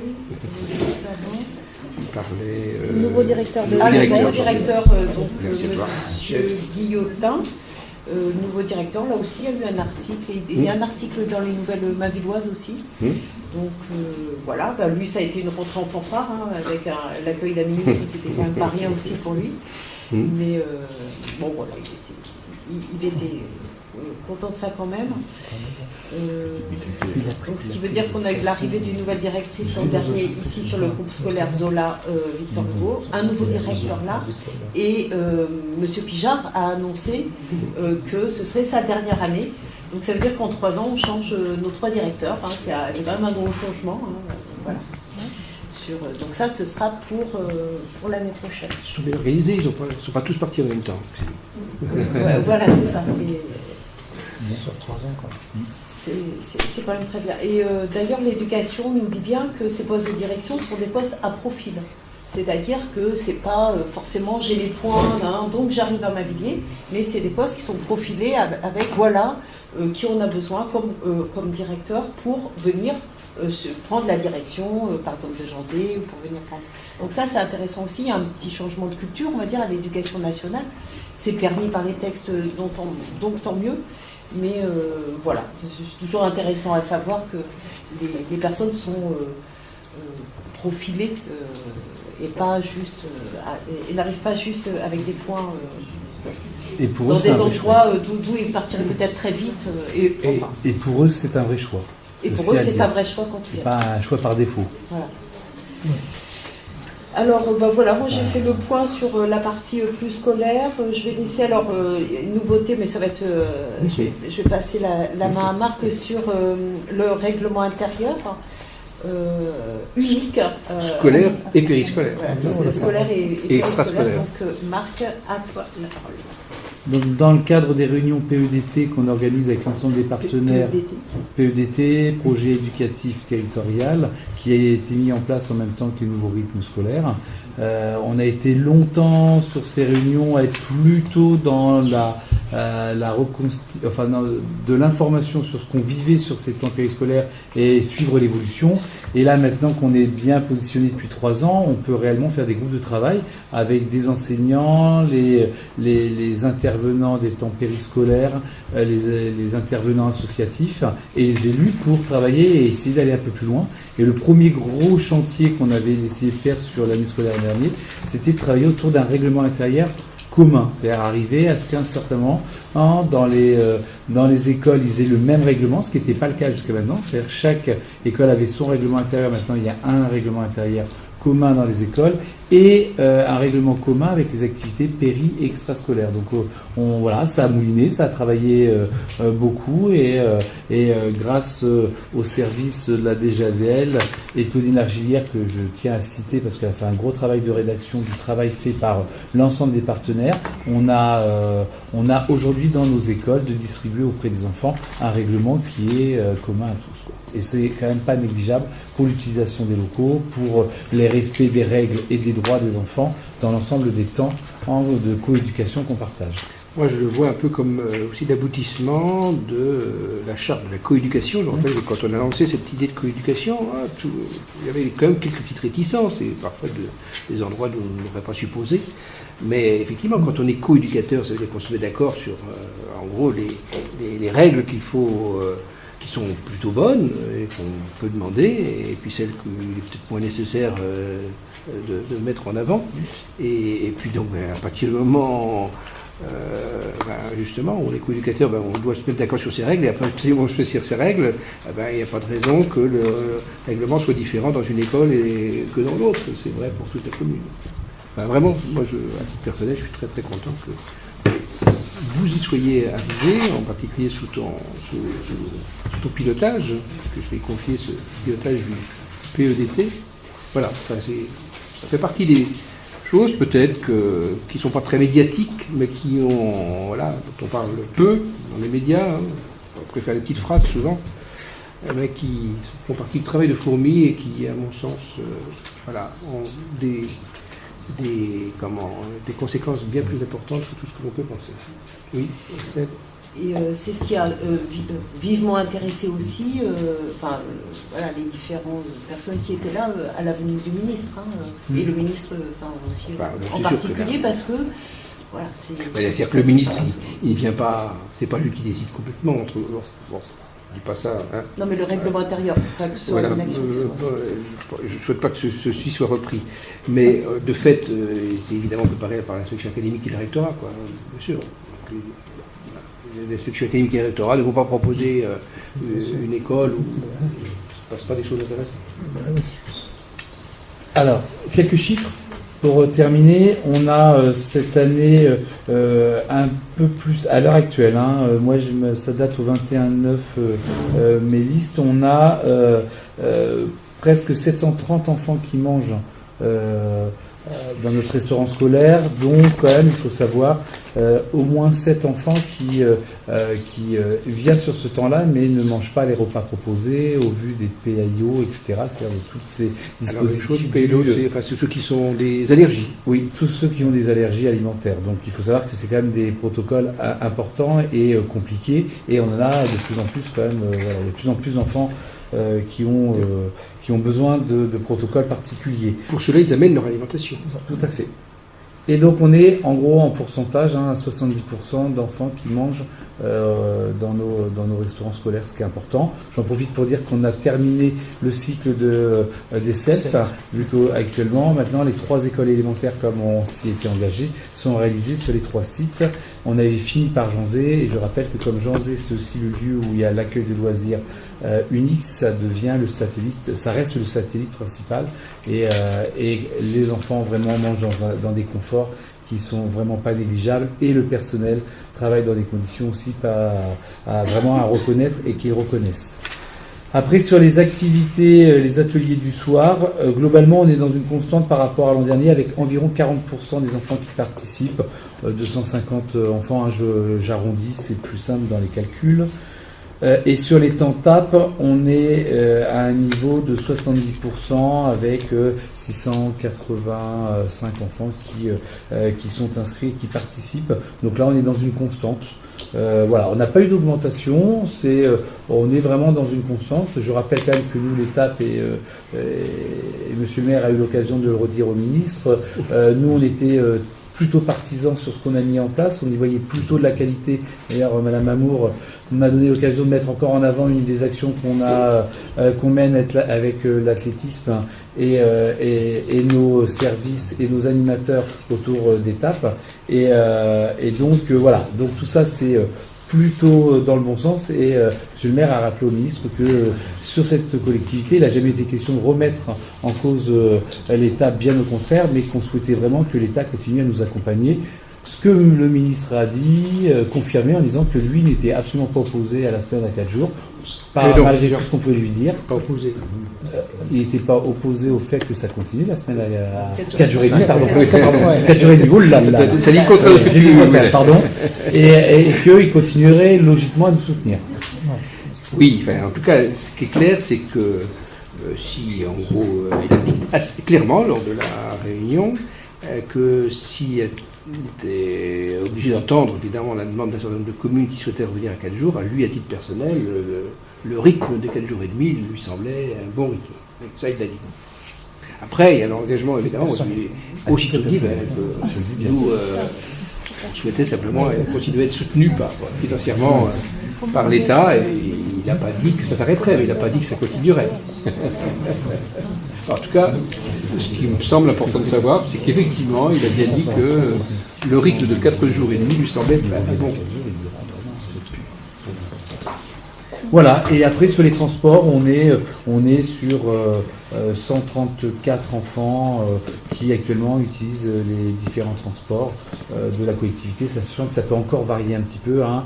À noter que malgré le dossier unique qu'on avait déjà réussi à mettre en place il y a presque 2 ans maintenant, on a un vrai travail de civisme à faire auprès des familles, parce que les retours des dossiers sont de plus en plus tardifs. Alors faciliter la tâche, mais parallèlement, les dossiers, c'est-à-dire qu'à la rentrée de septembre, on a encore traité au moins 20% des dossiers périscolaires qui n'étaient pas rentrés, ce qui est quand même assez fou. Donc je crois qu'on va se faire un malin plaisir à rappeler l'importance aussi que chacun joue son rôle, parce que c'est vraiment compliqué après pour les services. Sur l'étape et les temps périscolaires, ce que je peux dire, c'est qu'on est en équipe complète. C'est-à-dire que vraiment tout le travail qu'on a fait depuis 2 ans pour avoir les intervenants, pour s'appuyer sur nos équipes d'animation, aujourd'hui nous permet, sur cette rentrée-là, de ne pas vous annoncer comme il y a 2 ans ou encore l'an dernier, qu'on recherchait une dizaine de personnes ou encore 5 personnes l'an dernier. Là, on est vraiment à équipe complète pour accueillir l'ensemble de nos enfants dans les conditions qu'on voulait. C'est-à-dire un animateur pour 10 sur les maternelles et 1 pour 14 pour les élémentaires, et pas 1 pour 18 comme ça se fait un peu partout, pour qu'il y ait des vraies conditions et qu'on puisse faire des vraies animations sur ces temps-là. Je terminerai sur l'accueil de loisirs. En termes de présence. Hein. Oui, en termes de présence. Pas forcément en termes d'inscrits, mais en termes de présence.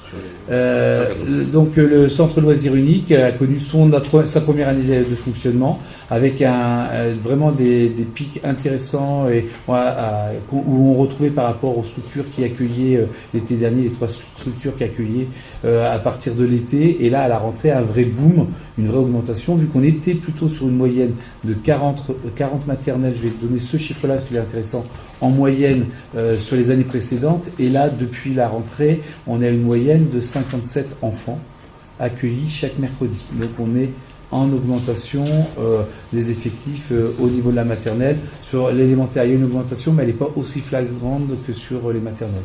Voilà.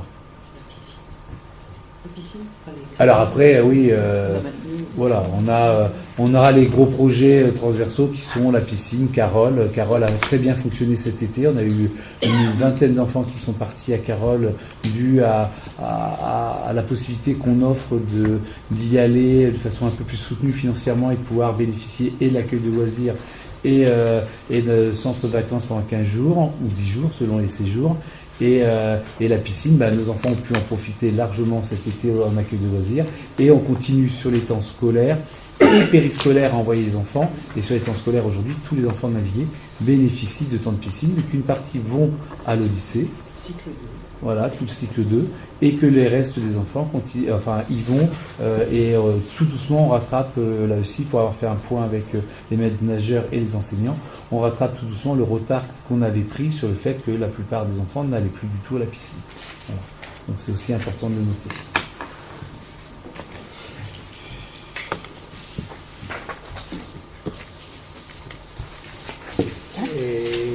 voilà, nous sommes, je pense, est-ce qu'il y a des questions sur la rentrée? Voilà, c'est ça.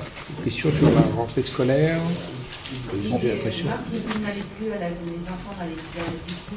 Et les enfants qui savent maintenant nager, il y en a Alors j'ai pas le taux, mais c'est une vraie augmentation. En tous les cas, je rappelle, l'apprentissage à l'école, c'est l'apprentissage pour ne pas avoir peur de l'eau et pour pouvoir se débrouiller. Là, on a vraiment progressé. Par contre, on met encore des actions en place dans le cadre de la politique de la ville pour apprendre à nager.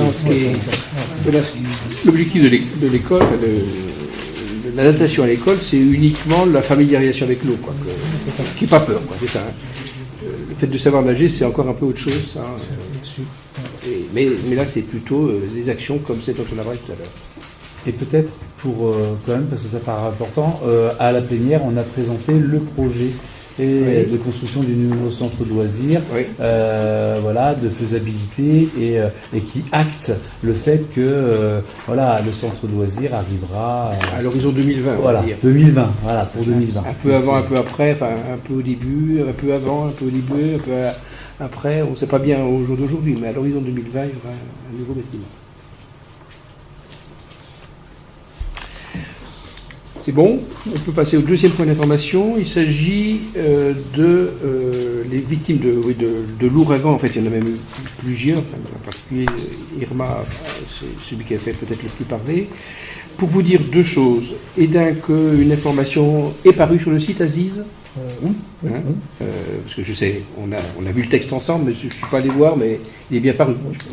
Il est bien dessus. Et pour un appel aux dons. Si tu veux en dire un mot, non, comme tu veux. Volontiers.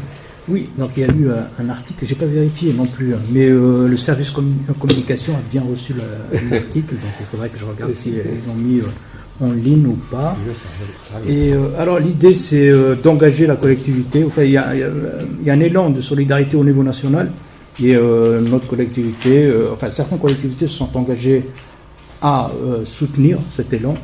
Et nous, le soutien se traduit par une mise en place d'une urne pour pouvoir collecter exclusivement des chèques à l'ordre de la Fondation de France. C'est la structure, la seule habilitée par les autorités nationales pour qu'elles puissent percevoir les dons et assurer la distribution, mais vraiment à des endroits ciblés et évalués. Voilà, donc nous, on a souhaité nous associer dans cette action, eu égard aux événements tragiques qu'ont vécu nos compatriotes des Antilles. Voilà. Alors donc, l'urne devrait être mise soit demain, soit au maximum lundi à l'entrée de la mairie. Voilà. Et puis la deuxième action, donc ça c'est l'appel, on va dire, l'aide humanitaire, où il nous semble quelque part plus judicieux de demander de faire un appel aux dons les personnes peuvent en même temps faire participer l'État à travers la déduction fiscale. Et par contre, nous, au prochain conseil en novembre, il faut qu'on réfléchisse un peu sous quelle forme et à quelle hauteur on va le faire, mais on vous proposera que le conseil, lui, la ville, donc, sur son budget propre, participe quelque part à la reconstruction là-bas, sur un équipement public. On va voir que l'État a promis un fonds particulier, un fonds de soutien spécifique, voilà, c'est ça qu'on appelle. Et donc, c'est pour ça qu'on veut avoir davantage d'informations, de façon ensuite à vous proposer quelque chose de structuré, mais ce sera pour le prochain conseil. Donc, deux choses. Un, les dons individuels pour l'urgence et le côté humanitaire, et d'autre côté, l'aide à la reconstruction, une aide évidemment modeste, mais encore une fois, les petits ruisseaux au fond des grandes rivières, nous on n'est qu'un petit ruisseau évidemment au niveau de nos possibilités financières. Tout petit ruisseau. Oui. Les dons. Mais, Les dons au départ ils étaient ciblés sur Saint-Martin et Saint-Vax, et maintenant il y a la Guadeloupe aussi qui est. Oui. Donc ce sera réparti. C'est ça. Alors, vous verrez, dans le texte, s'il est publié, il est bien spécifié. Les deux principaux ouragans, à savoir le premier Irma et puis Maria, qui a touché essentiellement la Guadeloupe. Donc c'est à destination, et on voit bien sur le site national de la Fondation de France que les destinataires sont bien, tous ceux qui sont touchés par les deux principaux ouragans. En fonction des, Parce qu'au départ, on parlait que de ça. Ouais. en fonction des urgences. Ouais. Oui, Nora, Oui, ce que je voulais dire. tu mets ton micro. Ça, c'est pour l'enregistrement. Oui, c'est ce que je voulais dire, effectivement, que, bon, au départ, on avait parlé que de Saint-Martin, Saint-Martin, malheureusement, donc, le Irma, je veux dire, vient toucher la Guadeloupe, et puis les îles, les archipels, hein, c'est-à-dire les Saintes, par exemple, la Désirade, qui a été dévastée, et puis, en parlant des îles françaises. Donc, ce que je voulais dire, étant non pas originaire de la Guadeloupe, mais ayant vécu de très très très nombreuses années et d'avoir encore une partie de la famille là-bas, avoir reçu justement donc, des photos qui montraient l'état de dévastation à Saint-Martin surtout, mais à la Guadeloupe aussi, aux Saintes. Non, je voulais simplement dire que bon, ben, je remercie donc tout le conseil municipal de s'inquiéter de cette situation et surtout d'être solidaire des gens qui sont là-bas, et pour avoir vécu moi 2 cyclones, je sais ce que ça peut foutre. Voilà. Donc au nom de tout ce que tous les Guadeloupéens et les Caribéens, les Antillais, je remercie l'Assemblée. Voilà. Pour ce que l'on va faire, pour la première action de ce jour, mais aussi pour celle à venir du mois de novembre. Nous pouvons nous arrêter, à mon sens. Merci à vous.